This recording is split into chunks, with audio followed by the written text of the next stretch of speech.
Hello everyone, welcome to knowledge hub. ये NEET physics का lecture 4 रहेगा और इसमें हम डिस्कस करेंगे कुछ previous year MCQs of units and dimensions. So बिना टाइम वेस्ट करते हुए let us start the video. पहला question, if momentum, area and time are taken as fundamental units. तो मोमेंटम, एरिया और टाइम को चुना गया एज फंडामेंटल यूनिट्स। हमें बताना है कि डायमेंशनल फार्मूला ऑफ एनर्जी क्या आएगी। सो पहले हम इसको देखेंगे रूल 1। तो रूल 1 में हम क्या करते हैं, हम लिखते हैं डायमेंशन ऑफ मोमेंटम। सो मैंने आपको पढ़ाया है वो, that is P equal to it is M L T minus 1। ये है डायमेंशनल फार्मूला ऑफ मोमेंटम। ऐसे ही एरिया के लिए दैट इज एल स्क्वायर।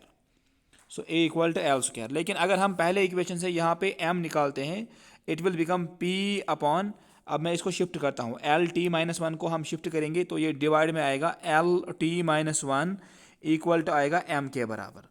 सो लेकिन सेकंड इक्वेशन से अगर हम यहाँ पे एल का वैल्यू निकालते हैं, that will become A power 1/2 equal to L. अब इस एल का वैल्यू हम सबस्टिट्यूट करेंगे हेयर, तो ये आएगा यहाँ पे P अपॉन, अब L का value it is A power 1/2 into आएगा T पावर -1, that is equal to M। अगर हम इसको फर्दर करेंगे चालू, ये बनेगा यहाँ पे M इक्वल टू P।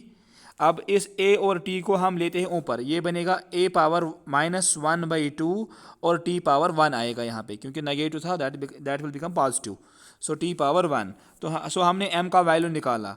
अब हम लिखेंगे यहाँ पे dimensional formula of energy. So energy के लिए जो डायमेंशनल फार्मूला होते हैं, it is E equal to mL2T-2। लेकिन मैंने आपको अभी समझाया कि M का वैल्यू क्या है, it is M equal to P A power -1/2 into T, और आपने अभी देखा that A equal to L square. अब हम यहाँ पे ये दोनों वैल्यूज़ हम यहाँ पे E की जगह यूज़ करेंगे। So it will become M का value P A power -1/2 into T, फिर L स्क्वायर के बदले हम लिखेंगे यहाँ पे A और लास्ट पे आएगा T पावर -2। तो फर्दर सॉल्व करने पे यहाँ पे it will become that is P, फिर आएगा A पावर, अब क्योंकि यहाँ A पे पावर 1 है और यहाँ पे -1/2 है, सो 1 -1/2 इट इज़ 1/2, और T पावर आएगा, पहले 1 यहाँ पे आपको दिख रहा है, फिर -2, सो 1 - 2 इट इज़ -1। सो इसका आंसर आएगा P A पावर 1/2 T पावर -1, option D, P A power 1/2 T पावर -1। This was rule 1। लेकिन हम इसको रूल 2 से भी हम इसको अब सॉल्व करेंगे।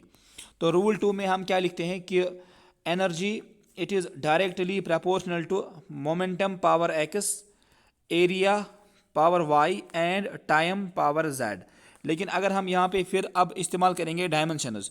सो एनर्जी के लिए डायमेंशन है it is mL2T-2 equal to, momentum के लिए it is mL T-1 power x, और एरिया के लिए it is L square power y, फिर आएगा लास्ट पे T पावर z। तो फर्दर सॉल्व करने पे ये बनेगा यहाँ पे it is M power x, L power x, T power -x, फिर आएगा L पावर 2y, और लास्ट पे आएगा T पावर z। सो अगर हम इसको और सॉल्व करेंगे, ये बनेगा यहाँ पे M power x, L power x plus 2y, और T पावर आएगा -x प्लस z। तो इस स्टेप को मैं अगेन वापस लिखता हूँ। सो यहाँ पे ये बनेगा यहाँ पे mL2T-2 equal to M power x, L power x plus 2y, T power -x plus z। So apply principle of homogeneity. So principle of homogeneity apply करने पे यहाँ पे हमें x मिलेगा 1 के बराबर। अब ऐसे ही x plus 2y this will be equal to 2, क्योंकि यहाँ पे 2 पावर है। अगर हम यहाँ पे x का वैल्यू पुट करेंगे, so it will become 1 plus 2y equal to 2। So 1 transpose करने पे ये बनेगा 2y equal to 2 - 1, that is 1, और लास्ट पे आपको y मिलेगा 1/2। सो x मिला 1 और y मिला 1/2। अब हम करेंगे यहाँ पे t का पावर कंपेयर। सो t का पावर कंपेयर करने पे हमें मिलेगा दैट इज़ -2 मिलेगा आपको minus x plus z. So -2 equal to minus x plus z. -2 equal to minus x का वैल्यू 1 है प्लस जेड। अगर हम इस -1 को शिफ्ट करते हैं in the LHS it will become positive. So ये आएगा यहाँ पे -2 plus 1 equal to Z. This mean that Z will become -1। तो हमने एक्स भी निकाला, वाई भी निकाला और जेड भी निकाला। सो हमें एक्स आया 1 के बराबर, वाई आया 1/2 और जेड आया -1 के बराबर।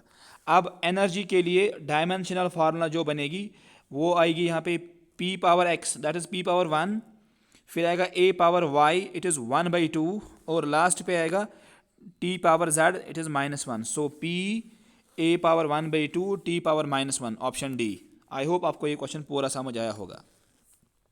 क्वेश्चन नंबर 2, ये क्वेश्चन यहाँ पे एम्स में आया था, 1985 में भी आया था और 2008 दोनों साल ये इस एम्स में आया था।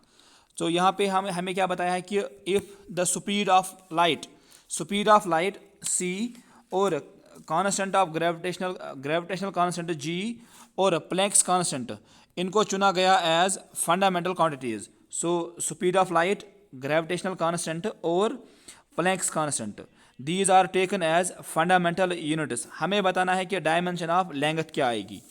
सो हम यहाँ पे जाएंगे bye options.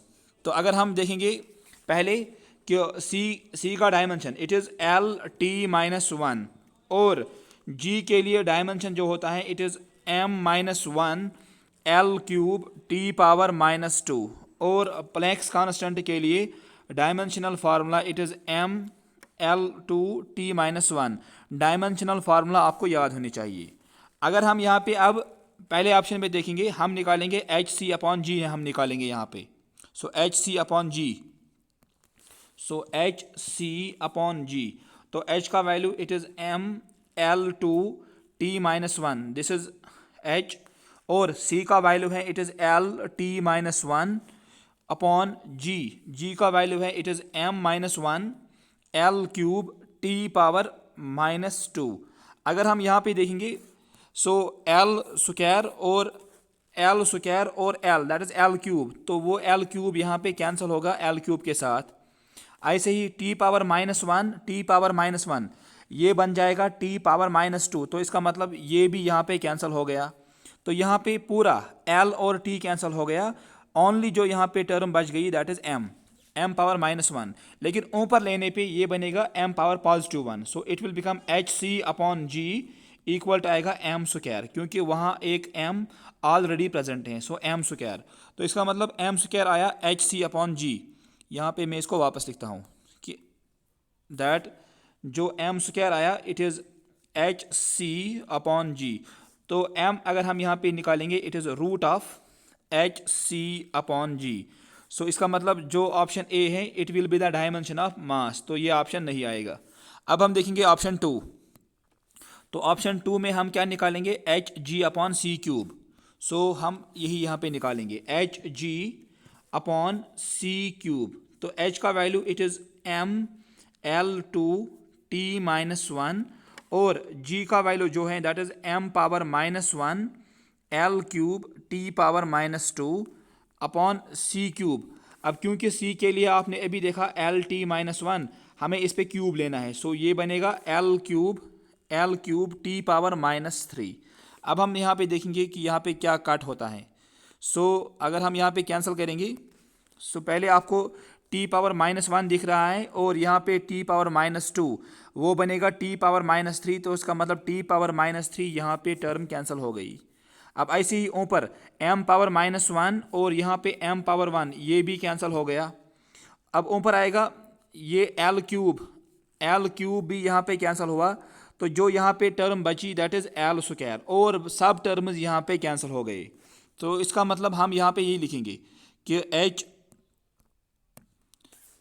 HG/C³ this is equal to L²। तो अगर हम यहाँ पे L का वैल्यू निकालेंगे तो स्क्वायर ट्रांसपोज करने पे ये बनेगा root of L equal to root of HG upon C cube. तो इसका मतलब ये जो है dimensional formula of length. So option B H G upon C cube, this is the dimensional formula of length. और हमें क्वेश्चन में यही बताया गया था कि डायमेंशनल फार्मूला ऑफ लेंथ क्या आएगी, this means it is option B. So option B यहाँ पे सही होगा क्योंकि ये लेंथ के लिए है और जो पहला ऑप्शन है इट इज़ फॉर मास। अब हम यहाँ पे थर्ड ऑप्शन भी हम चेक करेंगे ये किसके लिए है, H G upon C power 5। So H G upon C power 5, तो एच का value it is M L two T minus one और जी का value M power minus one L cube T power minus two upon आएगा C power 5। सी power 5 मतलब L power 5 और T power minus 5। तो अगर हम इसको फिर सॉल्व करेंगे फर्दर, तो फर्दर सॉल्व करने पे ये यहाँ पे बनेगा m और m पहले कैंसिल हो गया। अब ऐसे ही यहाँ पे l स्क्वायर और l cube that is l power 5, तो l पावर 5 ये भी यहाँ पे कैंसिल हो गया। अब ऊपर आएगा t power minus one minus two that is t power minus 3 और उसको डिवाइड रहेगा t पावर माइनस 5। तो यहाँ पे मैं यही वापस लिखता हूँ। So H G upon C power 5 that will be equal to, ऊपर आएगा t पावर माइनस 3 अपॉन आएगा t पावर माइनस 5। अगर हम इस t पावर माइनस 5 को ऊपर लेते हैं तो ये पॉजिटिव बनेगा। So 5 minus 3 that is 2। तो इसका मतलब H G upon C power 5 equal to T square. तो अगर हम यहाँ पे t निकालते हैं that will become root of this term H G upon C power 5। So यहाँ पे अगर हम इसको लिखेंगे जो t आएगा बराबर that is root of H G upon C power 5। अगर हम इसको, तो इसका मतलब जो ऑप्शन सी है इट इज़ फॉर टाइम। तो यहाँ पे option 1 it is for mass, option 2 it is for length और option C it is for time. अब क्वेश्चन नंबर 2A, ये भी एम्स में आया था। If the speed of light and gravitational constant Planck's constant इनको चुना गया एज फंडामेंटल यूनिट्स, हमें बताना है डायमेंशन ऑफ टाइम। तो मैंने आपको अभी दिखाया ये कि it is T equal to root of H G upon C power 5। अगर हम इसको फर्दर लिखेंगे तो ये आएगा H power 1/2 G power 1/2 upon आएगा सी पावर 5/2 क्योंकि वहाँ 5 ऑलरेडी प्रेजेंट हैं। सो सॉल्व करने पे ये बनेगा एच पावर 1/2 जी पावर 1/2 सी पावर, इसको हम ऊपर लेते हैं तो -5/2। So option A. I hope आपको ये क्वेश्चन समझ आया होगा। ऑप्शन ए यहाँ पे सही आंसर होगा ऑफ क्वेश्चन नंबर 2A। और ये क्वेश्चन भी एम्स में आया था। तो ऐसे क्वेश्चन सॉल्व करने के लिए यू गो बाय ऑप्शंस, क्योंकि ऑप्शन से पहले आपको 2-3 ऑप्शन पहले ही आपको हो जाएंगे वहाँ पे एलिमिनेट। क्वेश्चन नंबर 3, ये भी एम्स में आया था। If E, M, L and G denote energy, mass, angular momentum, gravitational constant, हमें बताना है कि इस E L square upon M power 5 G square इसका डायमेंशन क्या आएगा। सो यहाँ पे हम पहले लिखेंगे डायमेंशन इनके। सो EL square upon M power 5 G power 2। Energy के लिए जो डायमेंशनल फार्मूला होती हैं that is ML2 T power -2 और एंगुलर मोमेंटम के लिए डायमेंशनल फार्मूला होती हैं ML स्क्वायर T पावर -1 और इस पे स्क्वायर आएगा divided by M power 5 that will become M power 5 और G स्क्वायर, G के लिए होता है it is M power -1 L cube T power -2, इस पे लेकिन स्क्वायर आएगा। अब हम यहाँ पे कुछ कैंसिलेशन करेंगे और देखिएगा इसका क्या आएगा फिर। सो पहले ऊपर अगर आप देखोगे ऊपर आएगा पहले M स्क्वायर और यहाँ पे अब क्योंकि M है that will become M cube, और अगर आप डिनोमिनेटर में देखोगे इट इज़ M पावर 5 और यहाँ पे आएगा M पावर -2, तो वो भी बन जाएगा M पावर 3। तो इसका मतलब M पूरा यहाँ पे कैंसिल हो गया क्योंकि पहले M स्क्वायर और M that is M cube, लेकिन डिनोमिनेटर में भी यहाँ पे M क्यूब आएगा। सो L हो गया कैंसिल। अब ऐसे ही अगर हम L पे देखेंगे, L पे पावर ऊपर आएगा दैट इज़ 2 और 2 that is 4, 2 square that is 4 और ये वाला 2 दैट इज़ 6। एल पावर 6, लेकिन डिनोमिनेटर में भी यहाँ पे एल पावर 6 आएगा, डिनोमिनेटर में भी यहाँ पे आपको एल पावर 6 मिलेगा, क्योंकि 3 × 2 दैट इज 6, सो एल भी यहाँ पे कैंसिल हो गया। अब ऐसे यहाँ पे टी पावर आएगा -4, क्योंकि -2 × 2 दैट इज -4, लेकिन ऊपर आएगा पहले -2, फिर यहाँ भी आएगा -2, तो यहाँ पे टी भी कैंसिल हो गया। तो अगर आप इसको देखोगे यहाँ पे कुछ नहीं रहेगा, सो आई कैन से दैट जो EL² upon m power 5 G² है, it will become m0 L0 T0, मतलब ये डायमेंशन लेस हैं। सो अगर हम यहाँ पे देखेंगे, लेंथ यहाँ पे हो गया eliminate, mass this is again eliminated, time भी यहाँ पे हो गया एलिमिनेट, तो यहाँ पे जो एंगल बचा, एंगल ये होता है dimension less. So question number 3 का आंसर आएगा ऑप्शन ए, क्योंकि angle it is dimension less, और ये टर्म ये भी आ गई dimension less, dimension less. I hope आपको ये क्वेश्चन भी समझ आया होगा। क्वेश्चन नंबर 4, ये आप मुझे कमेंट बॉक्स में बताना इसका आंसर क्या आएगा। आप इसको बराबर ऐसे ही सॉल्व करना जो मैंने आपको रूल 2 में दिखाया।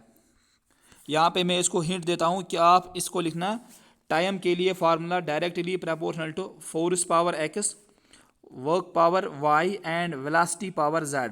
फिर आप इसको सॉल्व करना बाय प्रिंसिपल ऑफ होमोजेनिटी, और उन इक्वेशंस को सॉल्व करना, आपको आंसर मिलेगा। ये मुझे आप कमेंट बॉक्स में बताना इसका आंसर क्या आया आपको।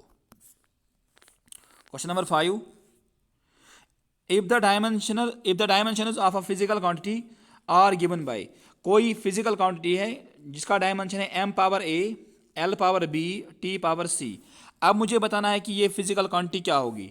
वेलोसिटी, तो वेलोसिटी के लिए क्या होता है, इट इज़ L-T-1, तो इसका मतलब उसमें b आएगा 1 बराबर और c आएगा -1, लेकिन यहाँ पे पहले a रहेगा 0 के बराबर, क्योंकि वेलोसिटी में m का कोई पावर नहीं आता है, तो इसने लिखा पहले वेलोसिटी इफ a = 1, लेकिन हमें a 0 आया, तो इसका मतलब ऑप्शन ए यहाँ पे हो गया एलिमिनेट। ऐसे ही एक्सेलरेशन, तो उसके लिए फार्मूला L-T-2, लेकिन उसका मतलब b आएगा 1, c आएगा -2, एक्सेलरेशन में भी a आएगा 0 के बराबर, लेकिन यहाँ पे लिखा है a = 1, तो ये ऑप्शन भी यहाँ पे हो गया एलिमिनेट। अब फोर्स के लिए it is m1 L1 T-2, तो फोर्स के लिए a आएगा 1, b आएगा 1, लेकिन c आएगा -2, लेकिन c ऑप्शन में लिखा है c = -1, तो c option it is again eliminated, तो वहाँ पे एक ही ऑप्शन बचा, that is option D. So option D it is the right answer for question number 5, option D. अगर आप निकालोगे भी तो प्रेशर के लिए फार्मूला है it is force by area, force by area, लेकिन फोर्स के लिए m1 L1 T-2 और एरिया का आएगा L², तो यहाँ पे एक L कटेगा, फिर हम इसको ऊपर लेते हैं, तो ये बनेगा m1 L-1 T⁻², सो a1 b-1 c-2, जो कि ऑप्शन डी में दिया है, सो ऑप्शन डी यहाँ पे सही आंसर होगा। क्वेश्चन नंबर 5, ये इजी क्वेश्चन है। मैग्नेटिक मोमेंट, इसका डायमेंशन बताना है आपको। मैग्नेटिक मोमेंट के लिए फार्मूला है करंट इनटू एरिया। अब current it is a fundamental quantity, तो इसका ए आता है, और एरिया इट इज़ L², सो इसका ऑप्शन आएगा AL², so AL² it is, या L²A it is option B, L²A, option B यहाँ पे सही आंसर होगा of question number 5। Question number 6, अब क्वेश्चन नंबर 6 में आपको क्या बताया यहाँ पे, if the units of mass, length and time, mass, length और टाइम इनको डबल किया गया, हमें बताना है कि एंगुलर मोमेंटम का यूनिट क्या होगा यहाँ पे। अगर हम यहाँ पे देखेंगे पहले एंगुलर मोमेंटम के लिए dimensional formula, that is m(L2 T-1).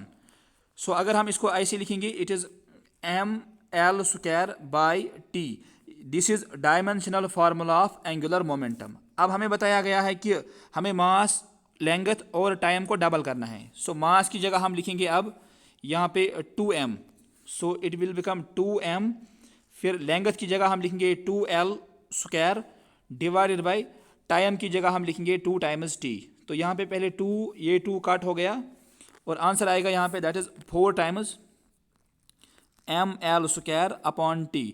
तो इसका मतलब जो यूनिट ऑफ एंगुलर मोमेंटम होगा it will become 4 × the original value, so option C. और ये क्वेश्चन भी आया था JK CET में, सो ऑप्शन सी यहाँ पे सही आंसर होगा। अगर आपको ये वीडियो पसंद आया है तो please subscribe my YouTube channel. Thank you for watching.